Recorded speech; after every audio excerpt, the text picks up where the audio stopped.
Guys, so I am back from my trip, but that's not even important because as per usual, something always happens after I upload. This time it took a little bit longer, but this I have to talk about. So I very recently did a video where I talked at length about the 2014 Sochi Olympics, and that's kind of really the first time I've done a deep dive into it. It was a video about the Olympic curse and how the favorite to win never gets the medal since then, and you could even argue it started even in 2002 for certain disciplines. However, as soon as I talked about Adelina Sotnikova at length, ad nauseum, about that whole scandal, she decides it is time to make my mark.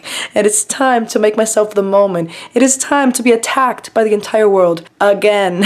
And she's complained so many times that people need to let it go, but she won't let it go either. So you know what? Here I am talking about it because she spoke about it first. And if you're like, what did she say? What are you referencing? What's going on? Well, let me freaking tell you. Adelina Sotnikova went on an interview, I don't know, some Russian program, where it was uploaded to YouTube, and people found this, and people have always been mad about it. So now we mad again. She basically goes into detail about how she was actually tested positive for the Olympics for her doping test, but the accusation, the potential disqualification, anything, any consequences were whisked away because once they opened her B sample, that was clean. However, there was really no thorough investigation. The Olympics were the 2014 Sochi Olympics, which had the highest state-sponsored doping to the point where Russia, an entire country, was penalized for it. So forgive me if I find it hard to believe that you were just cleared because the B sample was fine. I don't trust that B sample. You know where it was? In Russia, when there was a state-sponsored doping scandal. But let's just read the direct quote. She says, everyone saw how she was. I believe here she's talking about Kamila Valieva because,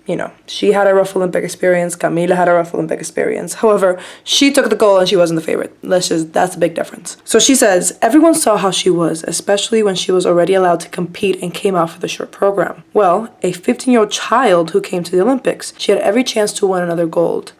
She already has one gold, even though nobody has gotten their medals from the team event. But anyways. And then there were things coming from all sides. The media, messages, comments. Of course, she didn't read it, but still, it's psychologically very difficult. That I agree with. Perhaps it was another way to suppress the Russian athlete because remembering 2014 when they said after some time that they found doping in my probe and I was supposed to have a trial and everything. But then magically, I was acquitted because the second sample was opened and everything was fine. But this is a different story. I felt terrible. I was in a depressed state. Mind you, she has the golden medal hanging around her neck. And imagine a child who performed already, won gold, and just needed to go out again and win gold one more time. Well, of course, we had other girls who competed and it was unpredictable who would win, said Sotnikova on the program Tartarka FM. What the hell?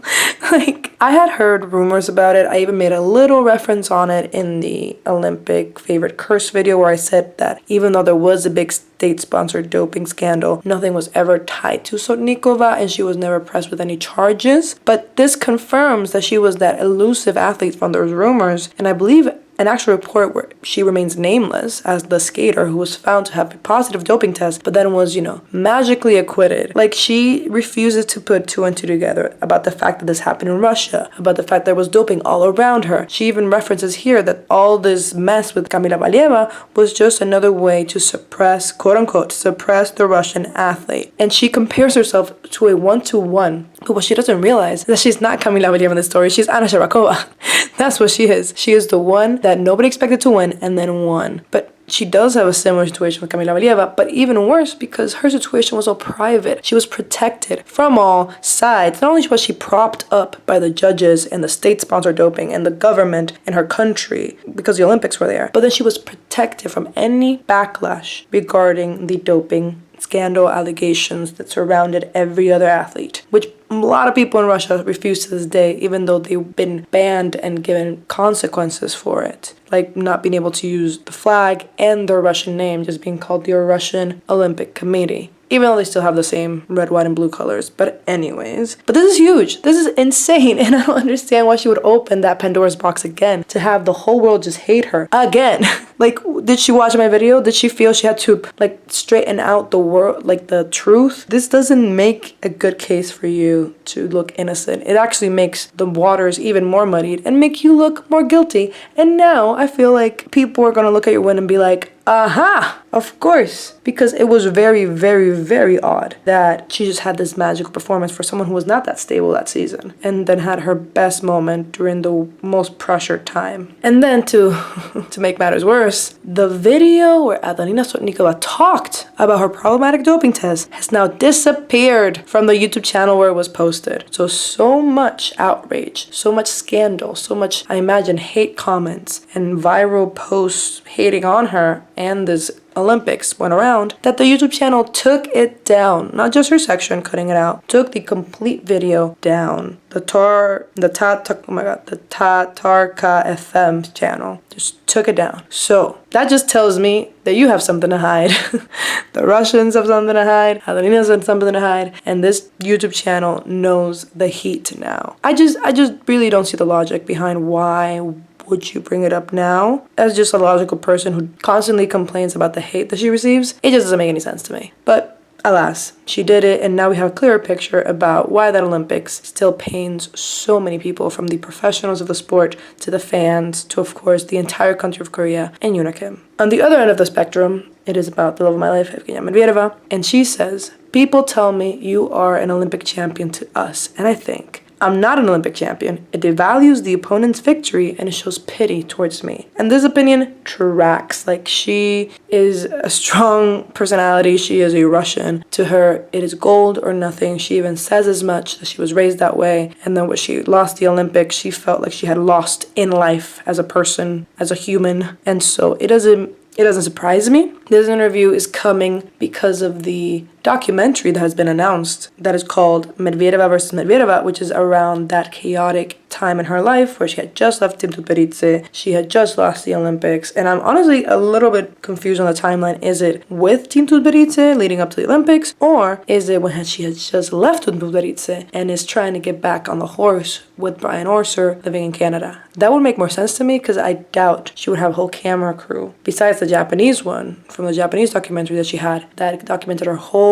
turbulent process prior to the Olympics, which is how we have all that footage of her crying, banging her head against the wall, and Terry telling her, "This is another one of the gates of hell that you need to pass through. Would I ever hurt you? You need to listen to me. You look heavy." Like, all these very concerning clips of her training come from that documentary, and it would just be rare if she also had a Russian crew there. I really hope this is not like an hour special, or actually, sorry, an half an hour special of just like her interview to camera and then just stock footage of her training. I really hope that we just see real, raw moments, and it actually depicts her mental state at the time, because even if it is pre-Olympics or post-Olympics, those are really dark moments in her life. And I wish we have a true window into what it was to be in the eye of a storm, the hurricane, to have the pressure of the world in your hands while being in a toxic environment or just escaping that one. And I hope she goes into the dynamic. She has the most interesting dynamic with not just Team Tutberidze, but Terry Tutberidze herself. Terry Tutberidze to this day says it, that she doesn't get close to students anymore because of Medvedeva, and that she raised Medvedeva like her own child. And she's very open about the fact that that was the only student she truly had like a more deeper connection with, that she felt like she taught her how to wear makeup, wear dresses, like, you know, a daughter. And that's why it hurt so much when she abruptly left. Of course, the whole bouquet debacle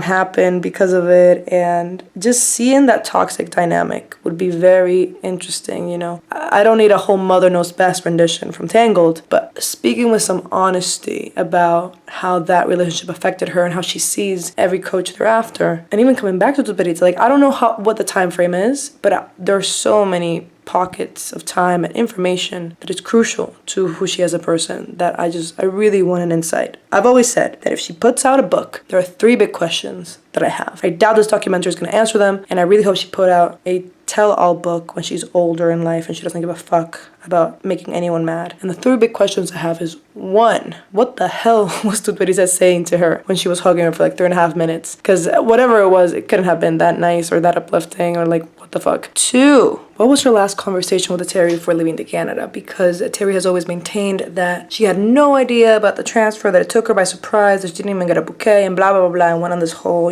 rampage on Russian television and made Evgenia look like a traitor. But Evgenia says that that is completely untrue and that she knew because she filed the correct paperwork, which would mean that her old team would know because it's like a whole process. But that doesn't say that she talked to her in person. That's a little loop-de-loop. So I need to know what the last conversation was. She just like, okay, see you tomorrow, and then never came back, because that is boss-ass move, but understandably would make someone angry. Or was it like, fuck you, which would be very, very therapeutic. She can't be someone who doesn't, speak her mind when she has strong feelings. I need to know what the blowout there was. And then number 3, on what freaking terms does she agree to come back? I know the pandemic limited all of her options, essentially, and basically just made her realize that she just should start her influencer era earlier than planned, instead of, continuing to push through and try to compete with these young girls, which honestly props to her, because that was piranhas, like swimming with sharks. Like, those girls were out for blood when it came to that gold medal. But like, the rumor there is that she was kind of cornered by the Russian Federation, and I need to know what the hell the steps were to get her back. But yeah, Evgenia Medvedeva is going into a lot of detail about her past because the documentary is coming out, and I really, really, really, really hope that it is not just propaganda, because it is made by a Russian crew, probably, and being released on a Russian channel. I fear that we're not going to get the true ugly behind the curtain. But then again, Russia also loves to put their foot in their mouth, i.e. Adelina Sotnikova right now, talking about the fact that she truly was that skater in that report